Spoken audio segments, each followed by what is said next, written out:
পরবর্তী ক্যারিয়ারে এগিয়ে যাওয়া যাক। এই হলো ডিজাইন। এখন আমি ডিজাইনের ব্যাখ্যা করার আগে আপনাকে জিজ্ঞাসা করতে চাই, আপনার ক্লাসরুমে কেরিয়ার গাইড হিসেবে আপনি কি এমন কিছু ছাত্রছাত্রীকে লক্ষ্য করেছেন যারা সবসময় ডুডল, স্কেচ ইত্যাদি করতে ব্যস্ত থাকে? মানে বেশ ক্রিয়েটিভ। এরাই হলো সেই ছাত্রছাত্রী যারা আপনার ক্লাসরুমে সেই দুর্দান্ত চার্ট পেপারগুলি তৈরি করতে সাহায্য করে। স্কুলের কোনো ইভেন্টে কেমন স্টেজ সাজানো হবে তা থেকে শুরু করে স্কুলের কোনো স্কিট বা অ্যানুয়াল ফাংশনে ছাত্রছাত্রীরা যে পোশাকগুলি পরবে তা তারা ডিজাইন করতে চায়। সুতরাং এইগুলি সবই হলো ডিজাইনের দিক। এখন ডিজাইন এমন একটি জায়গা যেখানে বিজ্ঞান এবং ক্রিয়েটিভিটি মিলে যায়। এটি এমন একটি জায়গা যেখানে আপনি বৈজ্ঞানিক নীতিগুলি ব্যবহার করতে পারেন এবং স্বাচ্ছন্দ্য সম্পর্কিত সমস্যাগুলি সমাধান করতে সক্ষম হন। এখন প্রোডাক্ট ডিজাইন থেকে শুরু করে ফুটওয়্যার, জেম অ্যান্ড জুয়েলারি থেকে কমিউনিকেশন ডিজাইন, ইন্টেরিয়ার ডিজাইন এবং ফ্যাশন এবং টেক্সটাইল পর্যন্ত বিভিন্ন ধরনের ডিজাইন হয়। সুতরাং ডিজাইন হলো এমন একটি জায়গা যেখানে কেউ কেবল একটি প্রফেশনাল ডিগ্রি কোর্সেই নিজেকে খুঁজে পাবে না। জুয়েলারি ডিজাইনের মাধ্যমে, ফুটওয়্যার ডিজাইনের মাধ্যমে, ভোকেশনাল ডিগ্রি প্রোগ্রামের মাধ্যমেও করা যেতে পারে।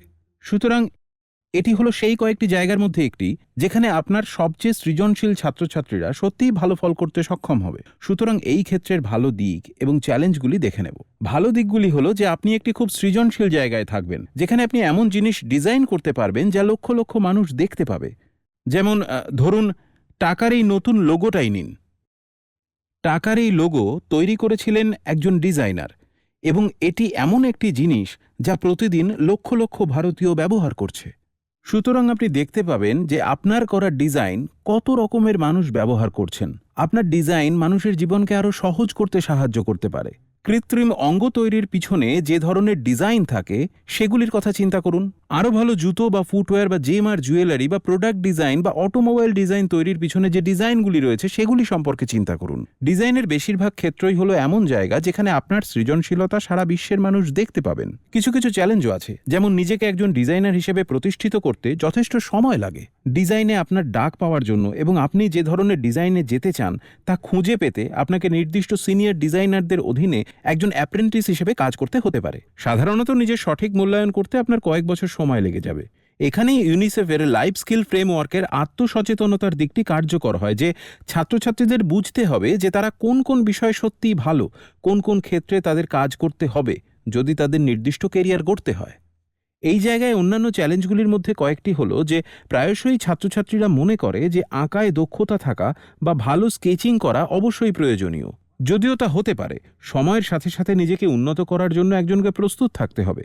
আপনি ডিজাইনে কেরিয়ারের জন্য অ্যাপ্লাই করার আগে আপনাকে সেরা একজন শিল্পী হতে হবে না, তবে আপনাকে সেই দক্ষতাগুলি শিখে নেওয়ার জন্য উন্মুক্ত হতে হবে, যাতে আপনি আরও ভালো শিল্পী হয়ে উঠতে পারেন। এবং এটি ডিজাইনের একটি ছোট দিক। আজ ডিজাইন কলেজগুলিতে বিভিন্ন দিক বিবেচনা করা হয়। আমি যেমন এরকম ছাত্রছাত্রীও দেখেছি যারা গায়ক, যারা গান লেখে, যারা কমিউনিকেশন ডিজাইনে কাজ করে। সেই রকমই আমি এমন ছাত্রছাত্রীদেরও দেখেছি যারা খুব ভালো শিল্পী, যারা প্রোডাক্ট ডিজাইনে গেছে। আমি এমন ছাত্রছাত্রীদের দেখেছি যারা লাইটিংয়ে সত্যিই ভালো, যারা ফটোগ্রাফির দিকেও যায়। আমি এমন ছাত্রছাত্রীদের দেখেছি যারা ক্যালিগ্রাফি পছন্দ করে, যারা টাইপ এবং ফন্ট তৈরির কাজ করে। এমন ছাত্রছাত্রীও আছে যারা ভাস্কর্য এবং রান্নার মতো এরিয়াগুলি উপভোগ করে। সেটাও এমন একটি উপায় যে তারা ডিজাইনেও যেতে পারে।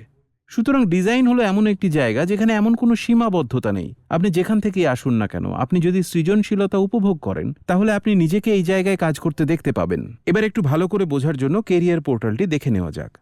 ডিজাইনে কেরিয়ার তৈরি প্রসঙ্গে আমাদের আবার সার্চ বারে কেরিয়ার টাইপ করতে হবে, এবং তাহলেই আপনি ডিজাইনের মধ্যেই সমস্ত স্পেশালাইজেশন এরিয়া খুঁজে পাবেন।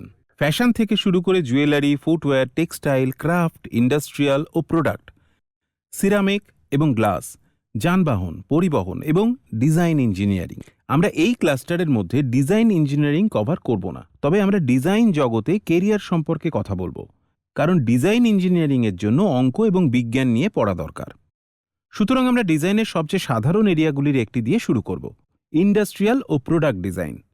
ইন্ডাস্ট্রিয়াল আর প্রোডাক্ট ডিজাইনে যেখানে পরিবেশনার একটি বিস্তীর্ণ ক্ষেত্র রয়েছে, সেখানে আপনি ইন্ডাস্ট্রিয়াল বা প্রোডাক্ট ডিজাইনে দেখবেন ছাত্রছাত্রীরা ফ্যান থেকে শুরু করে আসবাবপত্র থেকে শুরু করে দৈনন্দিন গৃহস্থালির জিনিসপত্র ডিজাইন করছে। সেটি কলম হতে পারে, যানবাহন বা কোনো অটোমোবাইলের অংশও হতে পারে। সুতরাং ইন্ডাস্ট্রিয়াল বা প্রোডাক্ট ডিজাইনারদের করার মতো বিভিন্ন ধরনের জিনিস রয়েছে। এটি সমস্ত স্ট্রিমের ছাত্রছাত্রীদের জন্যই খোলা। ইন্ডাস্ট্রিয়াল বা প্রোডাক্ট ডিজাইনে ইউজি ডিগ্রি রয়েছে। ডিপ্লোমা প্রোগ্রাম রয়েছে, যা ইউজি ডিগ্রি কমপ্লিট করার পরেই করা যেতে পারে। কেউ আবার ইঞ্জিনিয়ারিং বা আর্কিটেকচারে আন্ডার গ্র্যাজুয়েট ডিগ্রি করতে পারে এবং পরে পিজি কোর্স করতে পারে। ইন্ডাস্ট্রিয়াল ডিজাইনে বা পোস্ট গ্র্যাজুয়েট প্রোগ্রামে কেউ ডুয়াল ডিগ্রি বা পিএইচডিও করতে পারে। এখন মাসিক আয়ের দিকে দেখে নেওয়া যাক। এটি নির্ভর করে আপনি কোন ধরনের কাজের সাথে জড়িত এবং কোন ধরনের প্রতিষ্ঠানের সাথে কাজ করেন তার উপরে। তবে আমরা দেখেছি যে প্রায় কোনো অভিজ্ঞতা নেই এমন একজন ফ্রেশার সাধারণত প্রতি মাসে প্রায় 20 থেকে 25,000 টাকা বেতন দিয়ে শুরু করেন। অবশ্যই ইনফ্লেশন এক্ষেত্রে একটি ফ্যাক্টর হবে এবং বছরের পর বছর বেতন বৃদ্ধি পাবে। আমরা দেখেছি যে 15 বছর বা তার বেশি বয়সের অভিজ্ঞতা যাদের, তাদের বেতন প্রতি মাসে প্রায় 1 থেকে 3 লক্ষ পর্যন্ত বেড়েছে। কিন্তু আবার এটি নির্ভর করে কোন প্রতিষ্ঠানের সাথে কাজ করে তার উপরেও। দীর্ঘমেয়াদী এবং অত্যন্ত দীর্ঘমেয়াদী ভবিষ্যৎ সম্ভাবনা সত্যি দারুণ, কারণ আমাদের ডিজাইন অ্যাপ্লিকেশনে অনেক সুযোগ রয়েছে।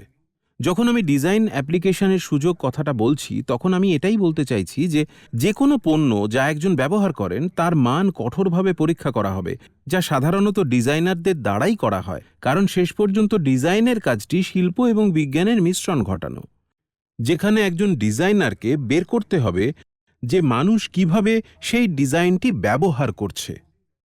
সুতরাং আপনি এই ক্যারিয়ারেও রোল মডেল খুঁজে পাবেন। এখানে যে ধরনের চাকরির সুযোগ, কাজের পরিবেশ, এখন একজন ডিজাইনার হিসেবে একটি প্রতিষ্ঠানে পুরো সময় কাজ করা যেতে পারে। আবার চাইলে কেউ ফ্রিল্যান্স করতে পারে, যেখানে কেউ তাদের স্বাচ্ছন্দ্য এবং কাজের ভারের উপর নির্ভর করে একাধিক প্রকল্প নিতে পারে। অবশ্যই এমন ডিজাইনারও আছেন যারা স্টুডিও, ফ্যাক্টরি, ইন্ডাস্ট্রি, সেলিং ও মার্কেটিং সংস্থাগুলিতে কাজ করছেন এবং ফুল টাইম লেভেলে তারা আরও বেশি কাজ করবেন বলে আশা করা হয়। একটি স্বনিযুক্তি সিস্টেমে আপনার কাজের সময় নমনীয় থাকবে। যে ছাত্রছাত্রীরা রুটিন ছাড়াই কাজ করতে চায় তাদের জন্য এই জায়গায় ফ্রিল্যান্সের অপশন প্রচুর। এখানে বেশ বিস্তারিত জব প্রোফাইলও রয়েছে, যার মধ্যে রয়েছে প্রধান ভূমিকা আর দায়িত্বগুলি। এতে ক্লায়েন্টদের সাথে কিভাবে কথাবার্তা বলতে হবে, কিভাবে স্পষ্ট করে ধারণাগুলি পেতে হবে এবং সেটিকে ডিজাইনের মধ্যে প্রয়োগ করতে হবে সেই নিয়ে বলা হয়েছে। ম্যানুফ্যাকচারিং আর প্রোডাকশন পদ্ধতিতে খরচ কিভাবে কমানো যায় এবং কি কি ধরনের সরঞ্জামের প্রয়োজন হবে, যেসব কম্পিউটার এডেড ডিজাইন করা হচ্ছে সেগুলি দেখতে হবে। 2D বা 3D কম্পিউটার ডিজাইন সফটওয়্যার ব্যবহার করা হলে তাকে CAD বা CAID বলা হয়, অর্থাৎ কম্পিউটার এডেড ইন্ডাস্ট্রিয়াল ডিজাইন আর কম্পিউটার এডেড ডিজাইন। প্রয়োজনীয় দক্ষতাগুলিকে আর্টিস্টিক, রিয়েলিস্টিক এবং এন্টারপ্রাইজিং হতে হবে। তাই যেসব ছাত্রছাত্রী সৃজনশীল, যারা হাতে কলমে কাজ করতে পছন্দ করে এবং লেগে থাকার ক্ষমতা রয়েছে যাদের, তারা ডিজাইনের এরিয়ায় খুব ভালো কাজ করতে পারে। ক্ষমতার মধ্যে থাকবে অ্যাবস্ট্রাক্ট রিজনিং, ডিডাকটিভ রিজনিং, ক্লোজারের ফ্লেক্সিবিলিটি, যার অর্থ অন্যান্য বিভ্রান্তিকর এলিমেন্টগুলির মধ্যে লুকোনো একটি প্যাটার্ন শনাক্ত করতে সক্ষম হওয়া। প্যাটার্ন শনাক্ত করা একটি ডিজাইনারের সবচেয়ে গুরুত্বপূর্ণ ক্ষমতা। ধারণার সাবলীলতা, হাত চোখের সমন্বয়, ইন্টারপার্সোনাল স্কিল, মেকানিক্যাল রিজনিং, কারণ কোনো সময় একটি পণ্য কিভাবে বাজারে চলে, এটি কিভাবে কাজ করে, কিভাবে একটি পণ্যের একটি দিক অন্যটির সাথে সম্পর্কিত, এবং এই জন্য কখনো কখনো একটি গভীর মেকানিক্যাল নলেজের প্রয়োজন হতে পারে। যদিও কিছু কিছু জায়গায় ফিজিক্স বাধ্যতামূলক নাও হতে পারে, তবে নির্দিষ্ট কয়েকটি ফিজিক্যাল এরিয়ায় ক্লাস 10 অবধি পড়ার জ্ঞান এই জায়গায় কাজে লাগতে পারে। সুতরাং ক্রিয়েটিভ ডিজাইন ছাড়াও ফিজিক্যাল সায়েন্সের জ্ঞানও এর জন্য দরকার হবে। ছাত্রছাত্রীরা টেকনিক্যাল এবং ইঞ্জিনিয়ারিং ডিজাইন দুই ক্ষেত্রেই যেতে পারে। দক্ষতাগুলি এখানে তালিকাভুক্ত করা হলো, এগুলি অবশ্যই যুক্তিযুক্ত। আমি ছাত্রদের একটি কেরিয়ার হিসেবে ডিজাইনের সিদ্ধান্ত নেওয়ার আগে এটি খুঁটিয়ে পড়তে উৎসাহিত করব। ওয়ার্ক অ্যাক্টিভিটি আলাদা আলাদা করে দেওয়া হলো। এটি একজন ডিজাইনার যে প্রতিদিনের কাজকর্মের সাথে জড়িত হতে পারে সে সম্পর্কে আরও কিছুটা ধারণা দেয়। এর পাশাপাশি ছাত্রছাত্রীদের ডিজাইনারদের সাথে কথা বলতে, তাদের কাজের জায়গায় তাদের সাথে দেখা করার জন্য উৎসাহিত করা যেতে পারে, তাদের দিন কিরকম কাটে তা বোঝার জন্য। এখন ডিজাইনের পরবর্তী অপশনের দিকে এগিয়ে যাওয়া যাক। আপনি লক্ষ্য করবেন যে পোর্টালে প্রচুর কেরিয়ারের অপশন বা স্পেশালাইজেশন রয়েছে। আসুন একটি অপশন দেখি, যা হলো ইন্টেরিয়ার ডিজাইন। এখন অবশ্যই বেশিরভাগ ডিজাইন কোর্সেই কয়েকটি কমন এন্ট্রান্স এক্সাম থাকবে। এখন আমি ইন্টেরিয়ার ডিজাইনের এরিয়াগুলি ব্যাখ্যা করার আগে আমি আপনাকে দ্রুত এন্ট্রান্স এক্সামের তথ্যগুলি কোথায় পেতে পারি সেই বিষয়ে চলে যাই। সুতরাং আপনি যখন নিচে স্ক্রোল করেন, জব অপরচুনিটির ঠিক উপরে এবং ফর গিফটেড ওয়ান্সের উপরে আপনি এই অপশন খুঁজে পাবেন, যা হলো কলেজ, এন্ট্রান্স এক্সাম এবং স্কলারশিপ। আপনি যদি এন্ট্রান্স এক্সামে ক্লিক করেন তাহলে আপনি এখানে খুব স্পষ্টভাবে উল্লেখিত ডিজাইনের জন্য এন্ট্রান্স এক্সামগুলি খুঁজে পাবেন। কিছু কোর্স ডিজাইন এবং লিবারাল আর্টস এবং ইঞ্জিনিয়ারিংয়ের মধ্যে ওভারল্যাপিং হতে পারে, কারণ এই কোর্সগুলি ডিজাইনের কিছু কিছু এলিমেন্টও কভার করে। সেগুলির মধ্যে কয়েকটি আবার বিটেক কোর্সও, কারণ সেই কোর্সগুলিতে ডিজাইনের কিছু কিছু এলিমেন্ট রয়েছে। সুতরাং চলুন ফিরে যাই। ইন্টেরিয়ার ডিজাইনার হলো এমন একজন যিনি বাড়ি ডিজাইন করা, কোন ধরনের ডেকোরেটিভ এলিমেন্ট ঘরে রাখা উচিত, একটি ঘর কিভাবে গঠন করা উচিত, কিভাবে এটিকে দৃষ্টিনন্দন করে তোলা যায়, এগুলি ঠিক করে দেন। এগুলি হলো ইন্টেরিয়ার ডিজাইনারের দায়িত্বের মধ্যে কয়েকটি। এখন একজন ইন্টেরিয়ার ডিজাইনার একজন আর্কিটেক্টের থেকে কিছুটা আলাদা, এই অর্থে যে একজন ইন্টেরিয়ার ডিজাইনার অনেক বেশি সফট এলিমেন্ট নিয়ে কাজ করেন, এমন এলিমেন্ট যা বিল্ডিং তৈরি করার পরে যোগ করা বা সরানো যেতে পারে।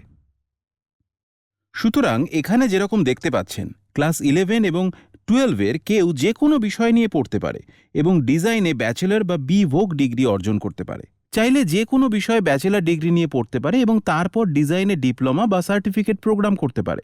যে কোনো ডিসিপ্লিনে মাস্টার্স ডিগ্রির পরেও এটি করা যেতে পারে। সুতরাং ডিজাইনের দুনিয়ায় কিভাবে কেরিয়ার গড়া যাবে সে সম্পর্কে অনেক নমনীয়তা রয়েছে। ইন্টেরিয়ার ডিজাইনারদের যে ধরনের চাকরির সুযোগ রয়েছে তার মধ্যে রয়েছে জুনিয়র ইন্টেরিয়ার ডিজাইনার থেকে শুরু করে ইন্টার্ন, সহকারী designer, design apprentice, interior decoration আর্কিটেক্টদের সহযোগী, 3D ইন্টেরিয়ার ডিজাইন আর্টিস্ট যারা সিএডি বা কম্পিউটার এডেড ডিজাইন সিস্টেমের সাথে কাজ করে। আপনি ইন্টেরিয়ার ডিজাইনার এবং এই ধরনের কাজের ভূমিকা ও দায়িত্বের জন্য জব প্রোফাইলে অপশনগুলি খুঁজে পাবেন। এটি ছাত্রছাত্রীদের ক্লায়েন্টদের সাথে যোগাযোগ করতে, তাদের প্রয়োজন বুঝতে সাহায্য করবে।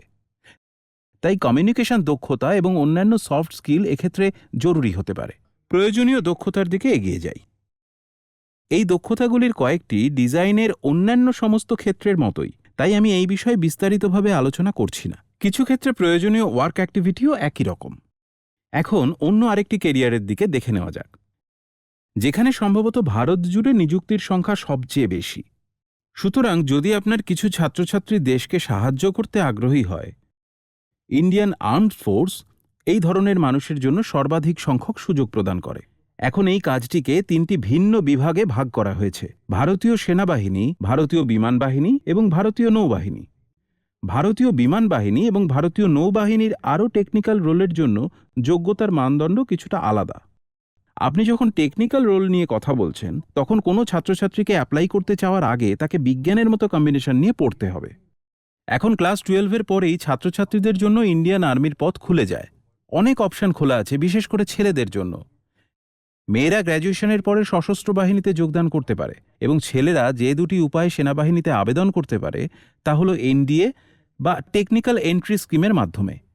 টেকনিক্যাল এন্ট্রি স্কিমের জন্য একজন ছাত্র যে ফিজিক্স, কেমিস্ট্রি এবং ম্যাথমেটিক্স নিয়ে পড়েছে তারা আবেদন করতে পারে, যেখানে তারা সম্পূর্ণরূপে সেনাবাহিনীতেই ইঞ্জিনিয়ারিং কোর্স পড়তে পারে বা যে কোনো স্ট্রিম থেকে পড়াশোনা করার পরেও এনডিএতে আবেদন করতে পারে। পরীক্ষায় ভালোভাবে উত্তীর্ণ হওয়ার জন্য ইংরেজি, সাধারণ জ্ঞান, লজিক্যাল রিজনিং, অঙ্কের মতো বিষয়গুলির জন্য প্রস্তুতি নিতে হবে। এখন আরও গভীরভাবে এটি বুঝে নিতে কেরিয়ার পোর্টালটি দেখে নেওয়া যাক। সাধারণত ভারতীয় সেনা অফিসার এবং ভারতীয় সেনা সৈনিক বা জুনিয়র কমিশনড অফিসার বা জেসিওর ক্ষেত্রে আমি বলবো পদগুলি কিছুটা আলাদা। ভারতীয় সেনা অফিসারদের জন্য প্রয়োজনীয় শিক্ষাগত যোগ্যতা বেশি, যার ফলে বৃদ্ধির সুযোগও বেশি রয়েছে। সুতরাং আমরা প্রথমে ভারতীয় সেনা অফিসারের বিষয়টি দেখে নেব। এখন অনেক শিক্ষার্থীরই ভারতীয় সেনাবাহিনীতে যোগদানের আগ্রহ রয়েছে।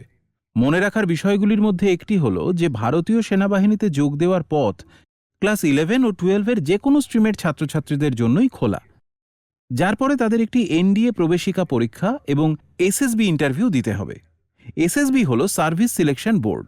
একবার 5 দিনের ইন্টারভিউ প্রক্রিয়াটি করে নেওয়ার পর তারা ন্যাশনাল ডিফেন্স একাডেমিতে পড়তে পারে এবং কমিশন ট্রেনিংয়ের পরে তারা লেফটেন্যান্ট হিসেবে স্থায়ী কমিশন শুরু করে। এখন এটি করতে পারার অনেকগুলি পথ রয়েছে। কেউ টেকনিক্যাল এন্ট্রি স্কিমের মাধ্যমে ভারতীয় সেনাবাহিনীতে যোগ দিতে পারে, যেখানে ফিজিক্স, কেমিস্ট্রি, ম্যাথামেটিক্সের ছাত্রছাত্রীরা ইঞ্জিনিয়ারিং এবং সাধারণত 3 বছরের টেকনিক্যাল ট্রেনিং এবং 1 বছরের পোস্ট কমিশনিং ট্রেনিং কোর্স করতে পারে, যেমন সিএমই, এমসিটিই, এমসিইএমই, যা হল military college of electronics and mechanical engineering, এবং লেফটেন্যান্ট হিসেবে স্থায়ী কমিশন হিসেবে শুরু করা যেতে পারে। সুতরাং যদিও একটি প্রযুক্তিগত ভূমিকা যেখানে ফিজিক্স, কেমিস্ট্রি এবং ম্যাথমেটিক্সের প্রয়োজন, সেখানে এটি হলো এই উল্লেখ করা বিষয়গুলির কোনো নির্দিষ্ট স্ট্রিম ছাড়াই আরও একটি বিকল্প। কম্বাইন্ড ডিফেন্স সার্ভিসেস এক্সাম বা সিডিএসির মাধ্যমে যে কোনো বিষয়ে ব্যাচেলর ডিগ্রির পরেও কেউ সশস্ত্র বাহিনীতে যোগ দিতে পারে, যার পরে এসএসবি সবার জন্য কমন। কেউ আইনে ব্যাচেলর ডিগ্রি করেও জ্যাগ বা জাজ অ্যাডভোকেট জেনারেলে যোগ দিতে পারে, যা সশস্ত্র বাহিনীর জন্য প্যারালাল আইনি ব্যবস্থা। একজন ছাত্র 2 বছরের এনসিসি ট্রেনিং প্রোগ্রামের মাধ্যমেও সেনাবাহিনীতে যোগ দিতে পারে, যার পরে একটি এসএসবি ইন্টারভিউ নেওয়া হয় এবং তারপরে ওটিএ চেন্নাই বা অফিসার ট্রেনিং একাডেমিতে প্রি কমিশন প্রশিক্ষণ দেওয়া হয়। একজন ছাত্র ইঞ্জিনিয়ারিংয়ে স্নাতক ডিগ্রি কোর্সের পরেও ভারতীয় সেনাবাহিনীতে যোগ দিতে পারে এবং তারপরে ইউএস বা টিজিসি এন্ট্রি স্কিমে যেতে পারে।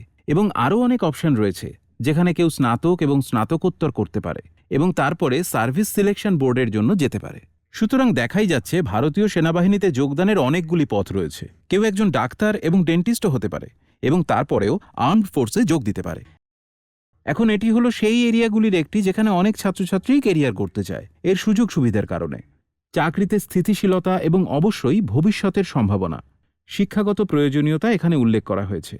ক্লাস 12-এর ছাত্রছাত্রীরা এনডিএ পরীক্ষায় অংশ নিতে পারে এবং আর্মড ফোর্সে যোগ দিতে পারে। পিসিএম ক্যাটাগরির ছাত্রছাত্রীরা টেকনিক্যাল এন্ট্রি স্কিমের মাধ্যমে এটি অনুসরণ করতে পারে, যা আমি আগে উল্লেখ করেছি, এবং যে চাকরির সুযোগ রয়েছে তার তালিকা এখানে বিস্তারিতভাবে উল্লেখ করা হয়েছে। যোগ্যতার মাপকাঠি সম্পর্কে আরও তথ্য পেতে শিক্ষার্থীদের joinindianarmy.nic ওয়েবসাইটটি দেখার পরামর্শ দেওয়া হচ্ছে। এখানে প্রয়োজনীয় দক্ষতাগুলি মূলত উদ্যোগী হওয়া, যেখানে পারসুয়েট করার ক্ষমতা থাকতে হবে, একজনকে হাতে কলমে কাজ করতে বা বাস্তববাদী হতে হবে অনুসন্ধানী, অ্যাবস্ট্রাক্ট রিজনিং, উচ্চারণ, ভালো কমিউনিকেশন দক্ষতা থাকতে হবে, হাত পা আর শারীরিক কাজকর্ম কিভাবে হয় সে সম্পর্কে ফিট ও বুদ্ধিমান হতে হবে। তাছাড়া ইন্টারপার্সোনাল স্কিল এবং আদেশ অনুসরণ করার ক্ষমতা এই স্থানটিতে কেরিয়ার গড়তে সক্ষম হওয়ার জন্য সবচেয়ে গুরুত্বপূর্ণ দক্ষতার মাপকাঠি হতে পারে। আমরা ছাত্রছাত্রীদের এই ওয়ার্ক অ্যাক্টিভিটিগুলি বিস্তারিতভাবে দেখার পরামর্শ দেব। এখন ভারতীয় সেনাবাহিনী ছাড়াও ভারতীয় বিমান বাহিনী এবং ভারতীয় নৌবাহিনীর জন্য বিজ্ঞানের ছাত্রছাত্রীরা টেকনিক্যাল ভূমিকা পালন করতে পারে এবং এখানে কয়েকটি নন টেকনিক্যাল ভূমিকাও রয়েছে।